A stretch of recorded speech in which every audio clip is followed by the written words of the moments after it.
साथियों, धर्मांतरण गैंग के सदस्य प्रशांत बौद्ध ने सोशल मीडिया छोड़ने का ऐलान कर दिया है।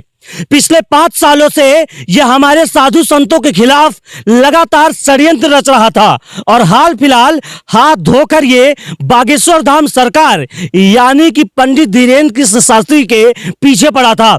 उनके खिलाफ लगातार षड्यंत्र रच रहा था, पाखंडवाद का आरोप लगा रहा था, तमाम तरह के षड्यंत्र रच रहा था और कहीं ना कहीं हिंदुओं को तोड़ने की लगातार साजिश रच रहा था। लेकिन हाल फिलहाल अपने सोशल मीडिया अकाउंट पर उसने एक पोस्ट किया है। आइए मैं आपको बताता हूं आखिर उसने क्या बयान दिया है और उसकी क्या मजबूरी है। प्रशांत बौद्ध ने कहा है, मैं पिछले 5 सालों से बाबाओं के पाखंड और अंधविश्वास की पोल खोलने में लगा हुआ हूं और अब मैं वीडियो इसलिए नहीं बना रहा क्योंकि देश के तमाम मीडिया के लोग आज पाखंड और अंधविश्वास को खत्म करने के लिए बाबाओं पर सवाल उठाने में लगे हुए हैं और मैं उम्मीद करता हूं कि इस देश के मीडिया के लोग पाखंड और अंधविश्वास को बाबाओं की पोल खोलने को लेकर काम करते रहेंगे और शायद मेरी जरूरत नहीं पड़ेगी। धन्यवाद। सोचिए आखिर ऐसा क्या होता है कि रातों रात प्रशांत बौद्ध जैसे लोगों को इस तरह के आधिकारिक बयान देने पड़ते हैं। हो ना हो, ये केवल 125 करोड़ हिंदुओं की ताकत है और कहीं ना कहीं आप लोगों ने जिस तरीके से हमारे साथ कंधे से कंधा मिलाकर साथ दिया और पिछले 3 महीने से जिस तरीके से मैं इस प्रशांत बौद्ध नामक कीड़े को एक्सपोज कर रहा हूं, कहीं ना कहीं इसकी कमर टूट गई। इसे पता चल गया कि अगर इस तरीके की बयानबाजी चलती रहेगी, अगर इसी तरीके से मैं धीरेन्द्र शास्त्री की खिलाफत करता रहूंगा तो उनकी कथा पंडाल में आने वाली ये लाखों करोड़ों की भीड़ मुझे कहीं का नहीं छोड़ेगी। सोचिए आखिर ऐसा क्या होता है कि रातों रात प्रशांत बौद्ध जैसे लोगों को इस तरह के आधिकारिक बयान देने पड़ते हैं।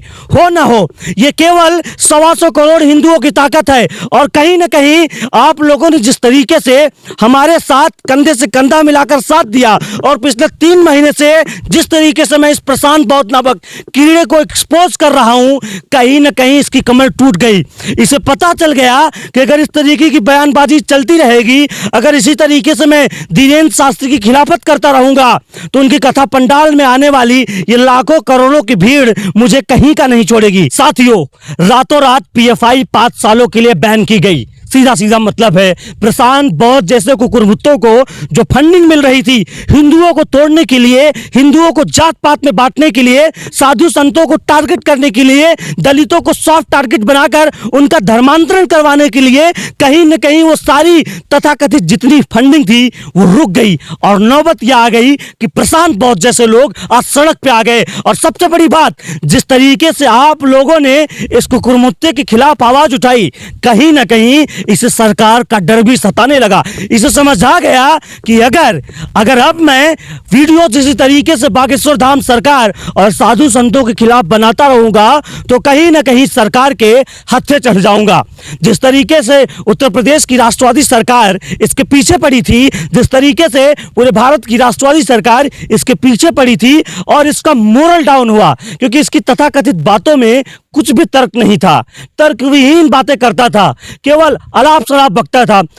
बागेश्वर धाम सरकार के वीडियोस के पार्ट्स में कट के और जो है कुछ भी उलूल जुलूल बयानबाजी करता था। लेकिन नौबत क्या आई आपने देखा, जिस तरीके से इसे एक्सपोज करने में, इसे तोड़ने में, इसे घर बैठाने में आप 125 करोड़ हिंदुओं ने एक स्वर में मेरा साथ दिया है, कंधे से कंधा मिलाकर आप इस मुहिम में मेरे साथ चले हैं। मैं आपसे अनुरोध करता हूं, मैं आपसे अपील करता हूं कि मेरा साथ इसी तरीके से दीजिए। जंग अभी समाप्त नहीं होती है। प्रशांत बौद्ध जैसे धर्मांतरण गैंग के जितने सदस्य हैं, जितने लोग हिंदू धर्म को टारगेट कर रहे हैं, हमारे हिंदू देवी देवताओं के ऊपर अभद्र टिप्पणी कर रहे हैं, हमारे साधु संतों के खिलाफ षड्यंत्र रच रहे हैं, मैं लगातार इन्हें ऐसे एक्सपोज करता रहूंगा।